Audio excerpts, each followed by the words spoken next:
This committee was to submit its report on the first day of the 85th session of the Rajya Sabha, that was in 1973.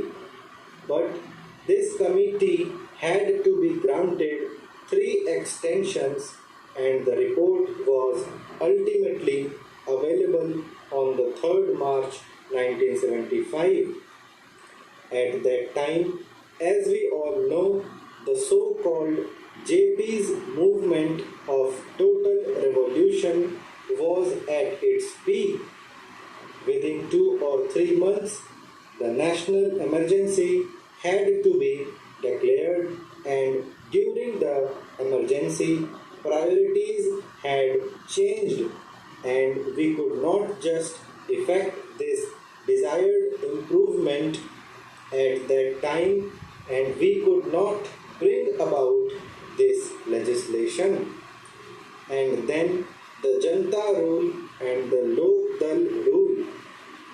For 30 months they were in power, but they too, although they tried to pose to be the champions of the downtrodden and the workers, failed to deliver the goods, and that is why today we are going to consider the report of that committee that was presented to the government in 1975.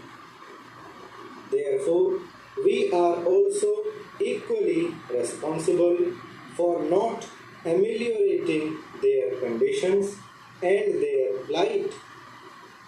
The committee had to consider 120 memoranda giving views and suggestions from various unions and associations, and 59 witnesses appeared before the committee, and that committee itself came to the conclusion that in various areas, even the barest minimum facilities such as arrangement for supply of wholesome drinking water, latrines, urinals, provision of qualified doctors had not been provided, though these amenities are a must under the Act. The Act has been there, but we could not enforce it, we could not implement it, only because the employers did not want it. They did not want to give to the workers due justice. Inadequacy of punishments that are awarded under the Act is one of the main impediments standing in the way of implementation of various welfare measures. Courts generally take a lenient view of the offences under the Act, and they let off the employers who are offenders with lighter punishment, which generally amounts to a fine of ₹100. So the committee suggested amendment to section 36 of the Act.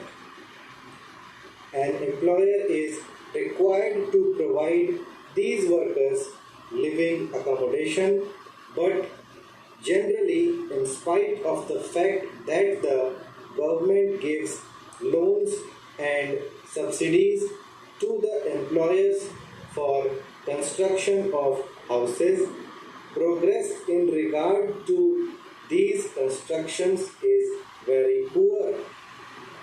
As I said earlier, very unhygienic and insecure houses are there where these people have to live. Even compensation to the workers in the event of house collapse is not given.